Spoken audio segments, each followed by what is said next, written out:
Kalau tripod saya jatuh, tidak bisa. Patah kayak ini.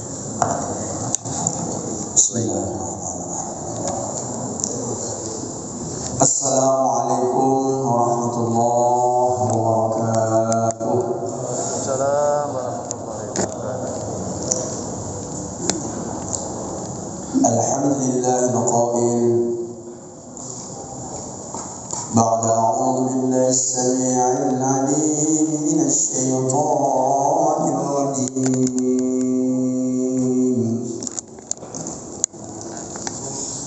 Fafirru ila Allah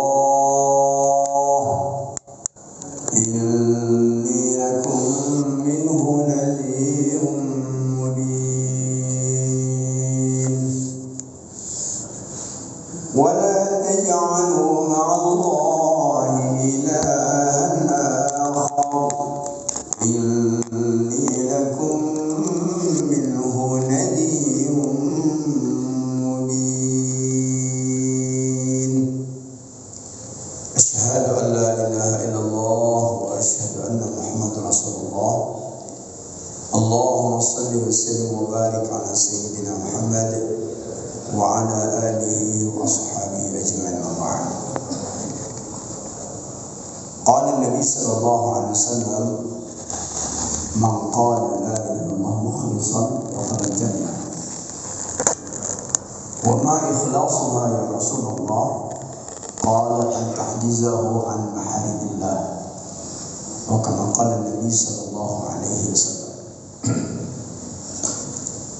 Para alim ulama serta semua jamaah salat subuh duyufur rahman yang dirahmati Allah Subhanahu wa taala. Husnul khatimah itu sendiri ada dua macam. Ada husnul amal, ada husnul niat.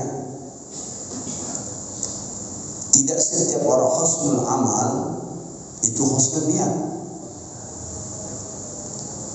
Tapi boleh jadi orang yang husnul niat itu husnul amal. Seseorang yang mati mungkin dalam keadaan sholat belum tentu husnul khatimah. Mengapa melihat? Memang amalnya terakhir habis. Terakhir amalnya berat sholat dia meninggal dunia. Tapi di lubuk hati yang paling dalam kita tidak paham. Maka kalau kita ketika istiqra' mayat itu, jangan sekali kita tamat ini baik, tak usah, tidak boleh. Menurut saya Pak, itu yang ngomong itu. Menurut saya Pak, ini mayat baik. Menurut saya jangan mayat, jangan. Menurut saya ini Pak, ini mayat ini orang baik. Menurut Bapak baik apa tidak? Menurut kita, menurut Allah belum tahu. Utsman itu seorang di zaman Nabi SAW meninggal dalam perang. Terpanah di punya dada, meninggal. Sehingga Masya Allah semua sahabat katakan syahid mubarak. Tidak, kata Nabi, dia dalam neraka jahanam. Mati syahid dia. Seseorang menjadi Nabi, khadim Nabi SAW sedang mengikat tali kuda Nabi, unta Nabi, memasukkan orang setelah perang, kena panah dari jauh, meninggal. Syahid mubarak, kata Nabi. Syahid mubarak, tidak, katanya neraka jahanam. Alhamdulillah. Ada tak kerjaan lebih tinggi daripada ini? Ini husnul amal ni. Amal ujungnya baik, tapi belum tentu husnul niat. Ternyata Utsman tadi kata Rasulullah, dia berperang ini untuk kaumnya. Bukan kerana Allah nak balaskan sakit hati kaumnya. Ia berserang memeluk Quraisy, maka dia gabung bersama Nabi untuk membantu Rasulullah, tetapi untuk membalaskan hatinya kepada orang Quraisy, kafir Quraisy tadi. Sifat asubiyah. Sifat asubiyah mementingkan sukunya. Hati-hati Pak. Kalau Ustaz suku saya tidak mengatakan jangan. Itulah sifat Yahudi ini. Orang Yahudi bukan tak tahu Rasulullah atau Nabi, tahu. Dan kita Taurat lah ini ciri-cirinya. Bahkan pendeta paling alim Yahudi itu, Kabin Akhbar, Sofyan bin Uyainah, dan semua taslim, maka masuk Islam. Tapi di antara anak buah ada tak paham. Karena dia tidak mau tidak dari suku dia. Kak Ahmad itu pada tahun diberi mantap Pak, saya masuk Islam. Sampai berdua anak tuh, dia Masya Allah lihat ciri-ciri Nabi itu dah ada, cuma satu yang ditengok. Apa ciri ini? Yang benar. Semua dia lihat awan ditengoknya. Bagaimana sifat satu yang melihatnya, kalau dikerasi, dia malah melembut. Rasulullah. Maka suatu hari ketika orang-orang Arab baru masuk Islam, baru masuk Islam, Nabi katakan kalau kamu Islam diberkahkan Allah Ta'ala, dimudahkan Allah Ta'ala karena Allah segala-galanya. Tetapi ketika mereka baru Islam, terjadi paceklik yang panjang, mereka kelaparan. Seorang telah datang dari jauh, dari kampung itu, datang ya Rasulullah, engkau telah janji kalau begini, mereka akan subur berkah dan sebagainya. Tapi sekarang mereka muslim paceklik ya Rasulullah. Coba ada tak dia betul mantu ke rumah yang mesti kita bantukan ke sana. Cuma mereka tidak putus asa. Orang Islam itu Pak, makanya 3 tahun orang Arab itu diberi zakat terus. Karena masih lembut dia punya mana. Beri. Ambil kita ni Bapak. Tengok tak ada Rasulullah. Tiba-tiba Sufyan bin Uyainah orang kaya besar Yahudi. Dia datang, Muhammad, ke rumah aku banyak. Mau kau pinjam ke rumah? Kau mau pinjam silakan. Sekian tanggal tariknya sekian kau bayar lah. Oke. Begitu Masya Allah sampai belum tanggalnya, Rasulullah sedang sholat, tiba-tiba suaminya itu datang, menarik sorban Rasulullah di lehernya sampai merah Rasulullah. Ini ke Nabi macam-macam lah. Ini ke yang katakan orang nasabnya paling baik. Ini ke orang Masya Allah Nabi orang terbaik, tetapi pembohong, hutang tak mau bayar. Di depan sedang Umar, sahabat semua dia ngomong itu. Saya Umar langsung minta redam. Nak entuskan leher suaminya nanti. Pegang langsung, jangan gitu Umar. Jangan gitu, bukan gitu caranya. Jadi macam mana? Suruh dia lagi hutang dan baik, suruh kau bayar hutang dan baik. Itu tidak usah mereskan berdakwah, tidak usah. Yaudah gini aja, kau cari di Baitul Mal. Ada tak? Aku pinjam 20 gantang, lebih 2 gantang. Dibawa Masya Allah 20 gantang rumah ini, bayar hutang. Padahal belum jatuh tempo ni, belum jatuh tempo. Bayar 2 gantang, tambah 2 gantang Rasul. Kalau tambah 2 gantang Rasul, marah kau tadi kepada dia, itu kifarahnya bayar 2 gantang. Jadi kalau kita habis marahi anak apa, beri duit tu, Bu. Marah itu obatnya, kifarah itu sedekah. Ini orang kita marahi, baru lepas tu marah kita. Rasulullah seperti itu, tambah 2 gantang. Begitu halusnya dalam ajaran Islam. Masya Allah. Kata sebagaimana tahu tak kau dan aku? Kau ni aku ni siapa Umar? Aku tak tahu, tinggal yang jahat.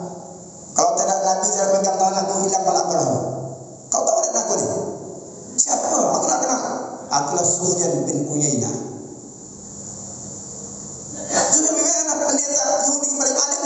Iya aku lah. Oh tak ada, bukan kamu orang. Setahu aku orang-orang dah masyhur. Sufyan bin Uyainah itu orang yang paling lembut. Paling lembut. Tak ada macam kau ni. Akulah dia Sufyan bin Uyainah. Cuma aku nak tengok Nabi Muhammad ni betul tak Nabi. Karena tadi dah ciri-ciri di Taurat itu semua ada. Kecuali 1:8. Apa dia? Kalau dia dimarahi, dia lebih keras, dia melembut.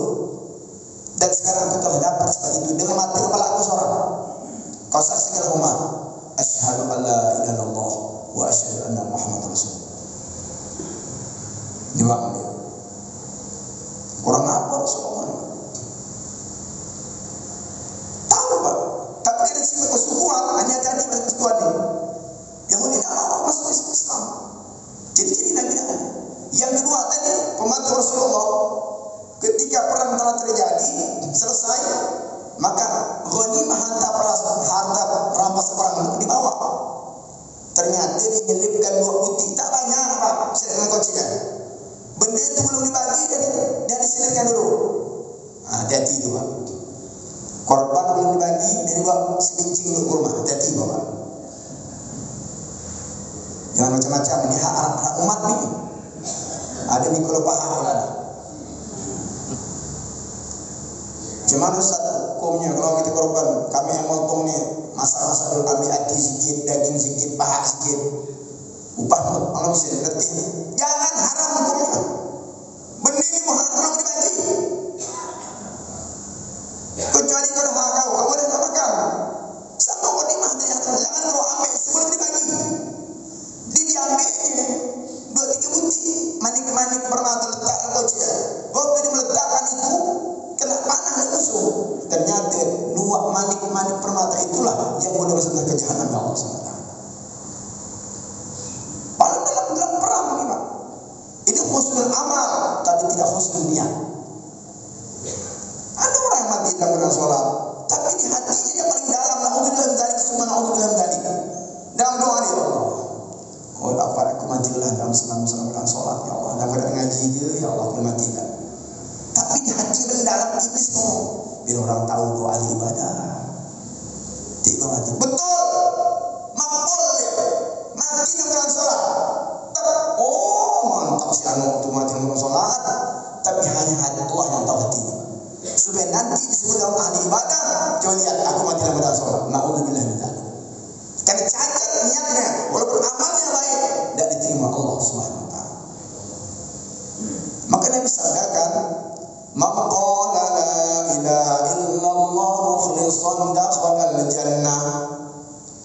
Barang siapa yang mengucap la ilaha illallah mukhlishan dalam keadaan ikhlas, dakhala al-jannah, pasti masuk surga. Ada syarat ikhlasnya. Jadi kesan yang sewama ikhlasuha. Apa ciri ikhlasnya itu ya Rasulullah?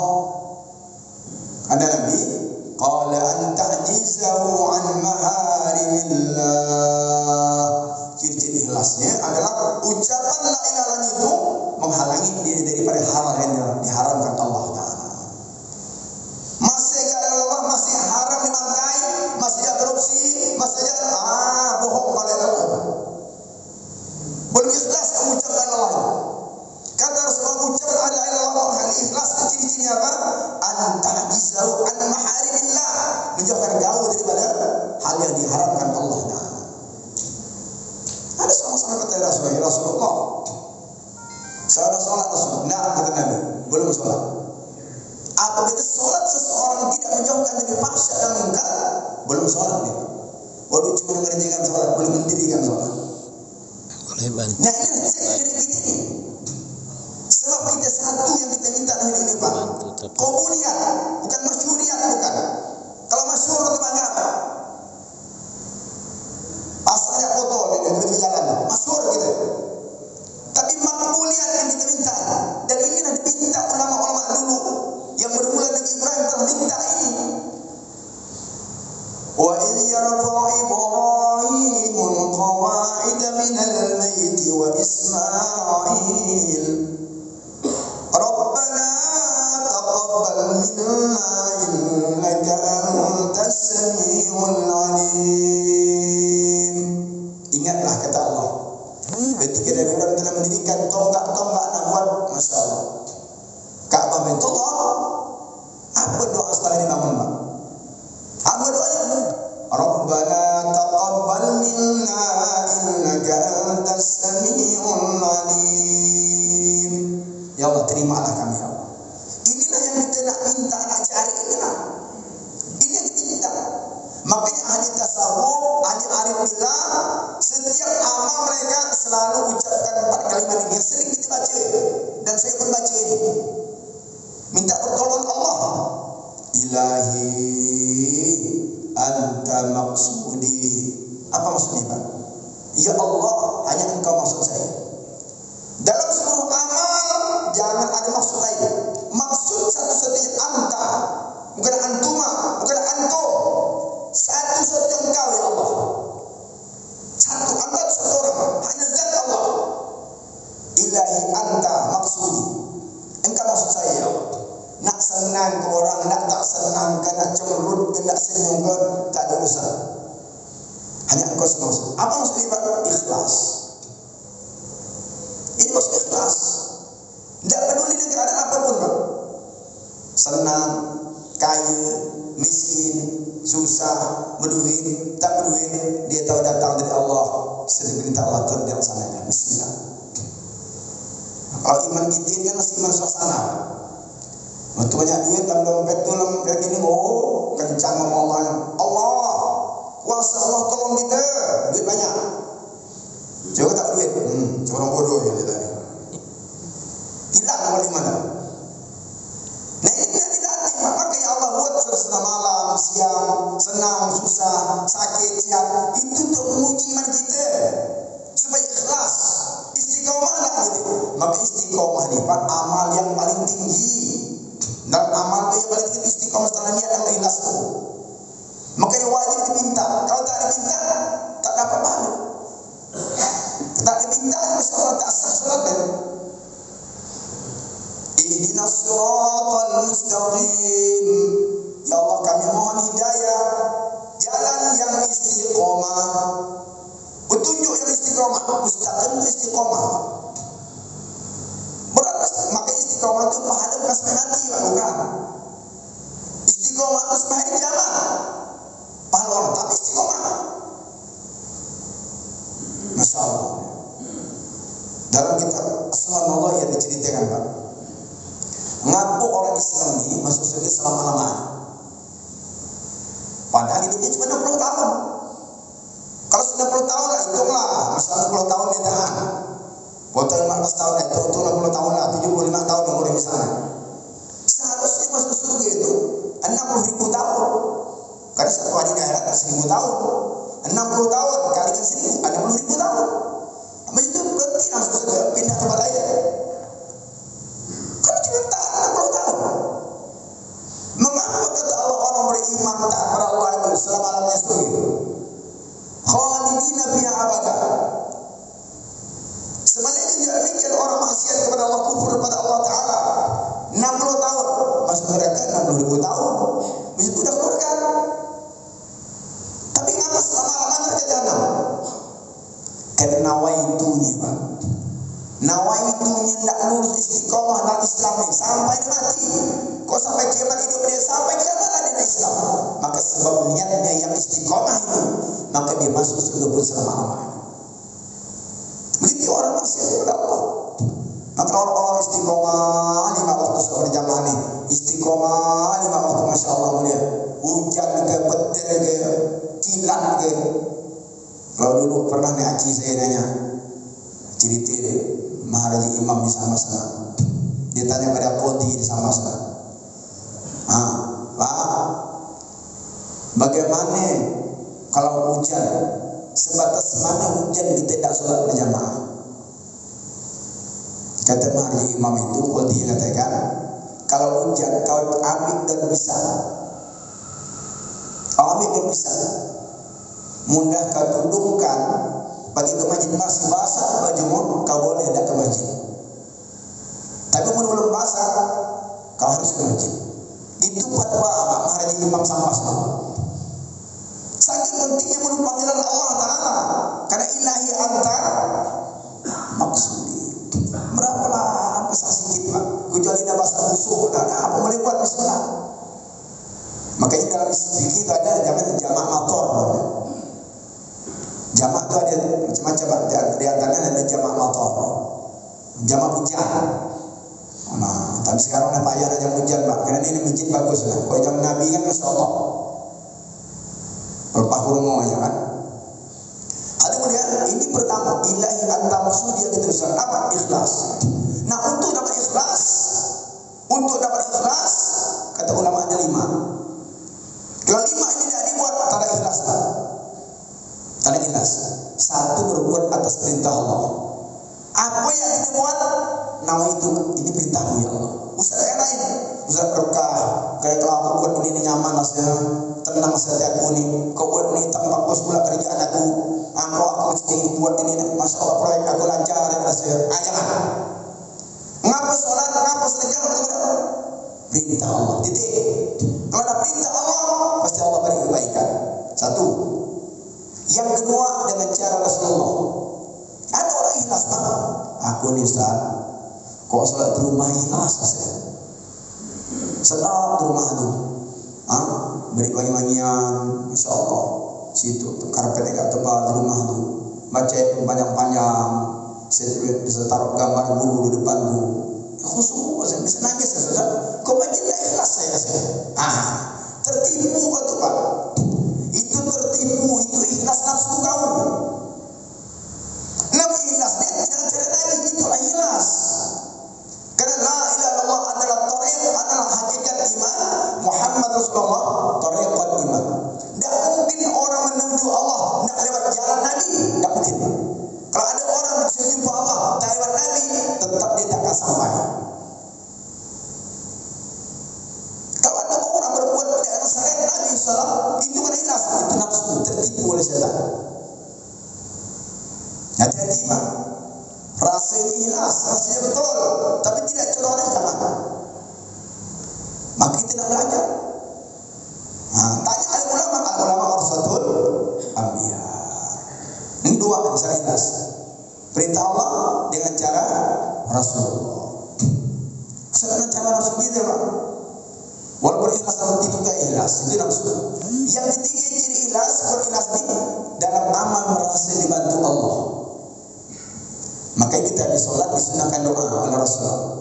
Allahumma a'inni ala dzikrika wa syukrika wa husni ibadatik. Itu Nabi yang nyuruh perempuan ana uhibbu aku senang kau la tad'aluni di salat. Wa jangan kau tinggalkan setiap habis solat anak aku sayang. Bayang Nabi itu bukan anaknya, tapi di Nabi itu sering panggil orang dan anak. Usah kau tinggalkan habis solat doa Allahumma ya Allah a'inni, tolonglah saya. Kan tak ditolong Allah tak bisa Pak. Bapak duduk di sini kau tak ditolong Allah tak bisa. Gelisah hati nak balik lah. Mengapa di sini ini kena pertolongan Allah? Ala dzikrika, untuk berzikir kepadamu ya Allah. Tanpa pertolongan Allah kita tidak bisa berzikir Pak. Tak mungkin kita bisa ingat Allah kalau tak ditolong Allah. Wa syukrika, dan bersyukur kepadamu. Kau tak ditolong Allah, tak bisa kita bersyukur. Wa husni ibadati, dan memperbaiki ibadah saya kepadamu ya Allah. Kau tak ditolong Allah, tak bisa. Pertolongan Allah, maka kita minta pertolongan Allah.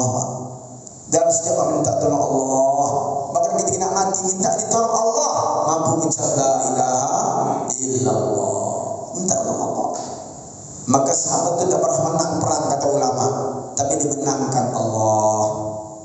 Mengapa pula? Karena dia minta pertolongan Allah. Ini Pak, pusat tauhid ini. Nah, sekarang melihat kita minta ini dalam setiap amal ibadah kita, merasa itu kekuatan kita atas pertolongan Allah. Yang ketiga, yang keempat, secara ikhlas, setelah beramal ada khauf dan toma. Ini penting diminta. Khauf, takut dan berharap. Kalau di hati kita dalam amal yang tidak ada, belum ikhlas. Apa khauf? Takut. Jangan-jangan aku banyak kurang dalam sembahyang ini. Ya Allah, banyak khilaf aku tadi. Bacaan waktu ruku entah kemana kira dah. Takut. Udah beramal masih takut. Ini berat nih Pak. Kalau tak ditolong Allah dari sini. Bukan dia curi takut. Bukan dia orang takut. Udah beramal masih khawatir. Ini ikhlas. Dan toma. Apa toma? Masya Allah, dia berharap pada Allah. Selain dia takut, di hatinya ada harapan kepada Allah. Ya Allah, amalku jauh dari kesempurnaan ya Allah. Tapi tolong terima. Kalau engkau tak terima, siapa lagi yang bisa terima ya Allah? Sebab itu nak kita minta hati kita ya Pak. Maka kalau bahasa saya ini, habis sholat, habis apa? Makasih ya Allah. Habis dekat, makasih ya Allah. Kau gunakan diriku untuk bisa sujud padamu. Makasih ya Allah. Kau gunakan harta untuk bisa infak di jalanmu. Makasih ya Allah. Rumahmu untuk bisa berquran. Makasih ya Allah. Rumahmu bisa diterima tamu untuk ibadah. Makasih ya Allah. Kendaraan bisa ngantar orang sakit. Kau tak ditolong Allah Pak. Tak mungkin semua harta ini digunakan Allah Ta'ala. Maka ini suatu doa ulama dalam doa dan tidak pernah ditinggalkan beliau. Allahumma sta'amilna wastakhdimna. Ya Allah, gunakanlah kami dan jadikanlah kami أولادنا وأزواجنا وطلابنا وأحبابنا وكل شيء أعطيتنا لخدمة دينك القويم ولإحياء سنة رسولك يا مجيب السائلين. Ya Allah, berikanlah diri kami, anak kami, mak biak kami, kawan-kawan kami, semua Kau berikan untuk kami ya Allah, untuk berkhidmat kepada agama-Mu dan menjaga sunnah Nabi SAW ya Allah. Kalau Allah gunakan, itu tanda-tanda Allah sayang pada diri dan keluarga kita. Ada 5 pasang baju, 5 potong baju lemari, 5 alai baju. Dia ambil sang laki, pakai, sore dicuci lagi, taruh lagi, besok pakai itu lagi. Cuci lagi 5 biak istri, besok dipakai lagi. Lama-lama istri ngomong, bang, tidak ada baju lain ya bang. Baju itu terus mau pakai. 5 pasang baju itu, baju ini terus mau pakai. Macam tak ada baju ya kata orang. Apa kata suami ngomong? No, dek, aku suka baju itu. Kalau tidak suka, tidak mungkin dipakai bang. Begitulah Allah Ta'ala, kalau dipakai negeri kita, rumah kita, anak kita, kita lagi kita untuk agama, tandanya Allah senang dengan kita bang. Kalau tidak dipakai Allah, berarti Allah tidak suka sama itu. Maka kita merasa berat. Syukur pada Allah SWT, kita diberi dengan Allah SWT. Kemudian ciri ikhlas yang keempat, kelima adalah tidak menceritakan amal kita kecuali niat untuk tahaddus bin ni'mah. Idah ya anda muslim. Kemudian apa kita cari? Waridho kama tulidu. Ridhomu yang seminta ya Allah. Nah, bapaknya cuma minta-minta ya Pak, tapi jalan ridho tidak dicari, tidak dapat. Seperti Masya Allah, seorang perempuan minta dah 3 tahun Pak. Ya Allah, ya Allah, berilah saya anak ya Allah, berilah saya anak. Tidak ada anak kawin Pak. Anak mana tidak dapat? Minta doa tahajud di malam, dah 3 tahun minta anak, tapi kawin tidak dapat. Anak dari mana? Kena dibuat syariatnya. Silakan minta, jangan jadi dibuat. Itu namanya berharap. Kalau kita minta jalan tidak dibuat, itu namanya hayal. Islam tak ada hayal. Berharap. Mancing, ingin dapat ikan mancing, harap. Cari duit dapat duit, ingin dapat kerja, harap. Ingin dapat anak nikah, harap. Ini Masya Allah, ketika tidak dapat duit tidak mau kerja. Dari mana datangnya Pak? Kalaupun ada Masya Allah, itu pertolongan Allah, tapi bukan itu jalannya. Allah beri sayang kita. Sahabat kerja. Jadi namanya ridho kama tulubi. Kita minta ridho Allah Ta'ala. Jalannya macam mana? Jalan sahabat. Maka sahabat itu satu-satunya kelompok yang Allah katakan Allah telah ridho pada mereka. Radiyallahu anhum wa radu an dzalika liman khasyiya rabbah. Maka Allah telah ridho. Menurut kamu minta ridho Allah, jaga otak masuk orang ikut cari hidup sahabat. Itulah jalan Allah ridhoi. Kalau jalan masuk orang tak bisa. Maka kita hari-hari nak baca hayatus sahabat. Macam mana cerita sahabat? Kita ikut pelan-pelan. Oh gitu ya Allah. Walaupun belum sampai pada tahap ridho Allah, pelajaran ridho lah kita praktekkan sampailah pada ridho Allah SWT.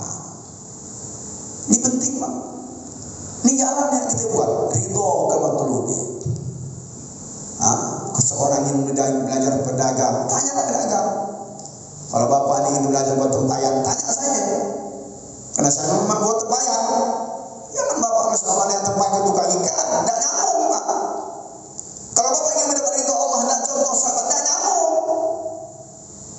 Siapa yang Allah ridho? Sahabat. Apa syarat ridho Allah? Liman khasyiya rabbah. Bagi orang yang takut kepada Tuhannya. Kalau orang tak takut Pak, tak dapat ridho Allah. Coba lihat orang takut jangan. Jam 7 masuk, jam 7 perusahaan masuk, jam 6 lewat dah datang Pak. Takut. Hati-hati Pak. Kalau dimarahi bos, ya Pak, tidak melawan. Takut. Masya Allah. Orang nak balik, dia belum balik. Takut. Ini Masya Allah. Ngaku takut, tapi jam 7 perusahaan masuk, jam 9 baru datang. Macam mana kau takut ya?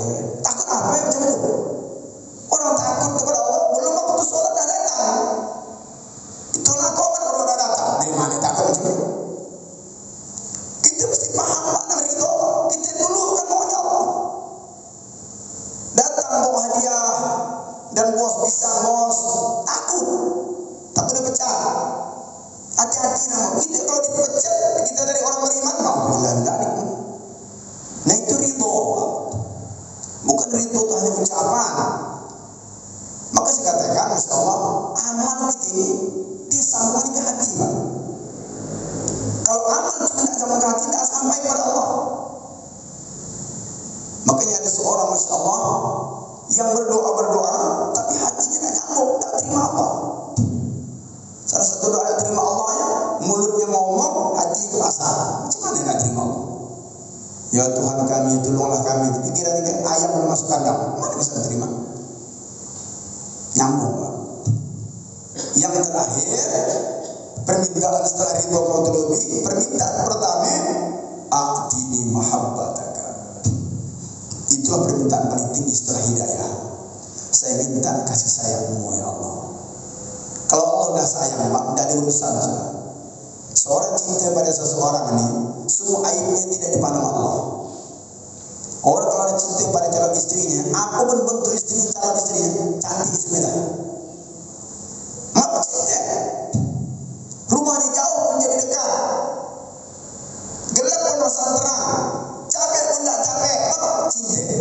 Begitulah kalau cinta kepada Allah SWT. Dan Allah inginkan kita berangkat lebih dahulu, Pak. Kalau kita berangkat lebih dahulu, tapi Allah lebih dulu dari kita. Maka kita Nabi, barang siapa yang datang kepadaku, kata Allah hadis qudsi, datang kepada satu kilang, aku datang memberi restu hasta. Kita berangkat, Pak, aku nak ridho dan Allah. Sebelum kita nak aku ridho, Allah dulu ridho. Baru kita mulai dulu ke Allah datang ke kita. Nanti kalau itu Allah dulu, radhiyallahu anhum ya. Ngapa tidak radhiyallahu anhu Allah itu waradu'an? Seharusnya kalau ini kan gitu. Waradu'an radhiyallahu anhum. Sahabat ridho kepada Allah, Allah berridho kepada mereka. Seharusnya itu kita dulu. Tapi mengapa kalimat Al-Quran radhiyallahu anhum? Allah itu ridho. Ketika kita dah niat nak ridho ikut perintah Allah, belum sampai kita mau selesai, Allah dulu datang kepada kita. Kecepatan lebih dari itu. Saya datang sendirian kata Allah, aku sastra. Kau datang sastra, aku sudah Pak. Kau datang berjalan kepada aku berlari kepada kau. Ketika kita ada keputusan untuk buat amal, sebelum kita membuat langsung Allah datangkan pertolongan Allah SWT. A'tini mahabbah. Minta cintamu ya Allah. Dan syarat bercinta minimal dua. Kalau tidak ada dua, bohong cinta. Apa dia? Innal muhibbu muti'. Orang yang cinta pada suatu benda pasti taat akan dicintai. Kalau ada orang cinta ngaku kepada Allah, makrifat kepada Allah, tidak taat kepada Allah, pembohong besar. Satu. Yang kedua, korban untuk orang cintai. Ngaku cinta kepada Allah, Masya Allah. Korban untuk agama tidak mau, waktu tidak mau, diri tidak mau untuk agama, keminting jaring itu orang sama sekali dapat, Pak. Tidak dapat. Walaupun ngaku cinta kepada Allah, syarat orang bercinta, satu dia mentaat pada cintai, dia korban untuk dicintai. Baru betul cintai kepada suatu dicintai. Nah kalau ini telah terjadi, maka sungguh Allah tidak pandang salahnya. Allah tidak pandang salahnya. Wa yaghfir lakum dzunuballahu ghafurur rahim. Yang terakhir, setelah ini Masya Allah, kenal kepada Allah dengan cara mencintai Allah, nanti Allah berikan sayang ini sebab sayang Allah, kenallah kepada Allah. Kenal juga rasa, tidak bisa diucapkan. Zaud, hanya orang yang diberikan Allah yang bisa merasakan. Seperti orang makan durian, nyaman durian, Masya Allah, manis, legit. Macam mana manisnya? Macam mana kita ceritakan? Tidak bisa lah. Kopi tadi pahit, apa yang macam ceritakan? Rasa. Makanya hati besar.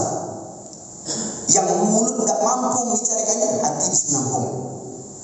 Maka itulah hati orang beriman yang Baitullah. Inilah mau kita jaga, Pak. Nah, untuk menjaga hati ini, jaga 4 saluran kata alim ulama.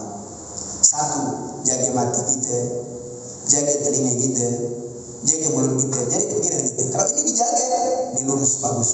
Kalau ini kotor, ini kotor, ini kotor, ini kotor, mengalir dalam hati kita perkara yang kotor. Kalau di hari-hari kita berjaga bersama Allah, keagungan Allah seperti ceret yang masuk air susu, tumpahkan, dituangkan, air susu keluar. Sebaliknya kalau air ceret diberi air kopi, dituang air kopi, tidak mungkin ketika ceret diberikan air kopi di dalamnya, dituangkan keluar air susu, tidak mungkin. Kalau kebesaran Allah telah masuk di hati kita, ketika nak keluar dicatat malaikat, yang keluar adalah la ilaha illallah. Kalau hari-hari ngomongkan dunia, hari ngomongkan pangkat, hari ngomongkan keduniaan, sehingga Allah catat rasa cinta beragama mulia, maka ketika keluar dicatat malaikat rohnya, isinya adalah perkara dunia. Maka mulia, itulah ujian yang paling besar kita. Apa dunia? Maka sekarang kita dalam alam ujian. Kita berada di dunia sekarang karena di nenek datuk kita dihukum Allah. Siapa? Nabi Adam AS. Kalau tidak dihukum Allah, tidak sampai kita ke dunia ini, Pak. Artinya dunia tempat ujian, tempat hukuman. Dunia sijnul mukmin, ujian, penjara bagi orang beriman. Maka kita pandai-pandai memahami hidup ini, supaya nanti kita keluar dari penjara dan keadaan Allah ridho kepada kita. Sekarang inilah penjara kita, Pak. Hati-hati dalam amalnya. Kalau tidak ditolong Allah, akan bisa selamat. Maka mudah-mudahan mulia Allah SWT berikan kepahaman kepada kita untuk mengisi sisa-sisa umur kita ini. Sisa-sisa umur kita ini, Masya Allah, tidak lama lagi, Pak. Sering saya katakan pada diri saya dan pada kawan-kawan, Masya Allah, hari itu dunia kenyataan, kubur cerita kita. Tapi tidak lama lagi nanti kubur nyata, dunia itu cerita. Hari ini kita bisa beramal, Masya Allah, tapi tidak dinampakkan pahala. Suatu masa nanti dinampakkan pahala, tidak bisa beramal lagi. Sayyidina Ali lewat satu kuburan bersama Kumain. Wahai Kumain, tanya ahli kubur ini, apa diinginkan? Lama sebenarnya merenung sama Kumain radhiyallahu anhu. Dikatakan, wahai Kumain, kata Rasulullah, kata Sayyidina Ali, seandainya dia boleh diminta satu kepada Allah, ya Allah, balikkan di kubur dunia, mau sholat 2 rakaat saja, lebih dicintai di dunia seluruh isi. Maka sekarang saatnya kita, detik-detik masih umur sangat berharga sekali. Jangan lepas dari amal. Bahkan Nabi sabdakan, ketika orang masuk surga masih nyesal. Apa nyesalnya? Itu ada waktu-waktu yang terlewat tanpa zikrullah kepada Allah SWT. Mudah-mudahan di samping kita bisa memperbaiki diri kita dengan izin Allah, kasih Allah, jangan lupa kita punya hak yang kedua, Pak, itu mengajak saudara lain. Kalau hanya bapak sibuk dengan ibadah seorang, sibuk dengan tasbih, sibuk dengan zikir, sibuk dengan doa, sibuk dengan Masya Allah sholat sunat, tapi bapak tidak ada pikiran orang lain, mulia, tidak akan selamat kita. Tidak akan selamat. Mengapa? Karena kita tidak akan bersaudara. Ahli sunnah wal jamaah. Masya Allah. Maka ketika kita berangkat ke masjid, mungkin jumpa orang berjalan, oi, yo boleh dah minimal gitu, Pak, gitu. Ini pergi ke masjid nyonyong, buat tasbih. Samping kiri kan orang tidak pernah diajak, kena gitu, Pak. Begitu dibuka film hari kiamat nanti, ya Allah, ditanya apa yang sholat? Saya sudah mau, ya Allah, tapi ini Pak Ustaz tu lewat bolak-balik masjid, tidak pernah ngajak saya. Kak gitu ya, Pak, selesai. Bukan main-main hidup nih, Pak, bukan hanya nyaman kita aja berputar ya zikir kita, bukan. Kita punya 2 tanggung jawab, Pak. Satu, kewajiban kita ibadah, tanggung tugas kita adalah dakwah. Nih, ingat-ingat. Kewajiban kita adalah la ilaha illallah, tugas kita Muhammad Rasulullah. Baru sempurna Islam ini. Polisi kewajiban dia pakai seragam, bawa peluit, pakai sepatu. Itu kewajiban dia, Pak, masuk jam 7. Tugas dia ngatur lalu lintas. Kalau dia cuma pakai seragam, bawa peluit, pakai sepatu, duduk jam 7, duduk di warungnya, Pak. Lalu lintas tidak diatur, tabrakan orang, dia akan laksanakan. Dan tugas tidak dilaksanakan. Kita umat Muhammad SAW, kewajiban kita adalah ibadah, betul. Tapi ingat, bukan itu tugas kita. Tugas kita adalah ta'muruna bil ma'ruf wa tanhauna 'anil, usahakan mengajak dari mulai anak kita, adik-beradik kita, sampai kita kenal melewat ke masjid sambil mengajak. Kemudian jangan lupa malam didoakan, itulah dakwah. Siang kita datangi orang merayu dia datang kepada Allah, malam merayu Allah untuk memberi hidayah kepada mereka. Demikian kiranya, mudah-mudahan Allah SWT istiqomahkan kita dalam amal agama dan keikhlasan. Semoga Allah jaga hati kita, sehingga Allah Ta'ala nanti kita dengan husnul amal, husnul niat dan husnul khatimah. Amin ya rabbal alamin. Al-Fatihah. A'udzubillahi minasyaitonir rajim. صراط الذين أنعمت عليهم. بسم الله الرحمن الرحيم. الحمد لله على نعمة الإيمان والإسلام، والحمد لله الذي جعلنا من أمة سيدنا محمد صلى الله عليه وسلم وعلى ملة أبينا إبراهيم حنيفا وما كان من المشركين. يا عظيم يا عظيم يا عظيم اغفر لنا الذنب العظيم فإنه لا يغفر الذنب العظيم إلا العظيم. ولوالدينا يا الله وارحمهم كما ربونا صغارا. ولجميع المؤمنين والمؤمنات والمسلمين والمسلمات الأحياء من الأموات. اللهم اجعلنا من أهل لا إله إلا الله محمد حقا الذين رضوا بالله ربا وبالإسلام دينا وبمحمد النبي ورسولا. Ya Allah, di subuh hari ini ya Allah, kami berkumpul di rumahmu yang mulia ya Allah. Kami tadahkan tangan kami ke hadirat Engkau ya Allah, karena kami tahu ya Allah, Engkau lah satu-satunya zat yang bisa mengabulkan doa kami ya Allah. Ya Rabb, ya Tuhan kami datang ke masjid untuk orang baik ya Allah, orang suci ya Allah. Tetapi kami ingin ya Allah, Kau bersihkan ya Allah dari dosa-dosa kami, dari salah-salah kami ya Allah, khususnya hati kami ya Allah, yang banyak ingat selain Engkau ya Allah, banyak mengagungkan selain Engkau ya Allah. Oleh kerana ya Allah, ampuni kesalahan kami ya Allah, khususnya kedua orang tua kami ya Allah, yang telah menggendong kami, melahirkan kami, menyapi kami, menyekolahkan kami ya Allah. Ya Allah, kalau mereka telah tiada ya Allah, jadilah kubur mereka taman-taman surga bagi mereka ya Allah. Angkat derajat mereka ya Allah, dan derajat mereka ya Allah, tutup aib mereka ya Allah.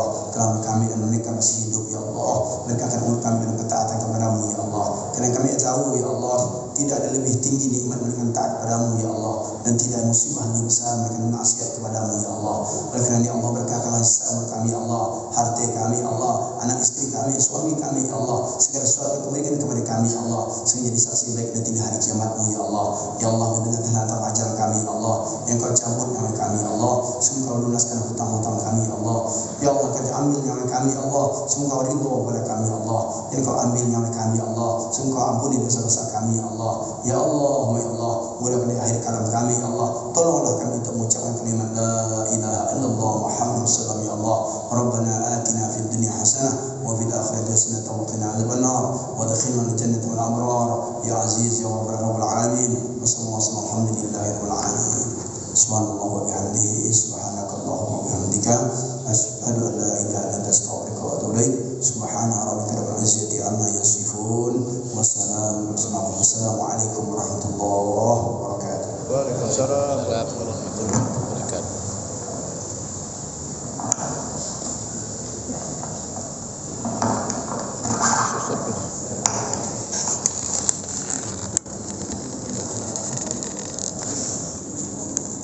Demikian Bapak Ibu-Ibu yang menyaksikan live kami, tausiah pagi ini biasa disampaikan oleh Ustaz Zulfan Afan, tapi beliau kelihatannya digantikan oleh Ustadz Abu Faik dari Jungkat. Ustadz Abu Faik dari Jungkat, ini mohon maaf.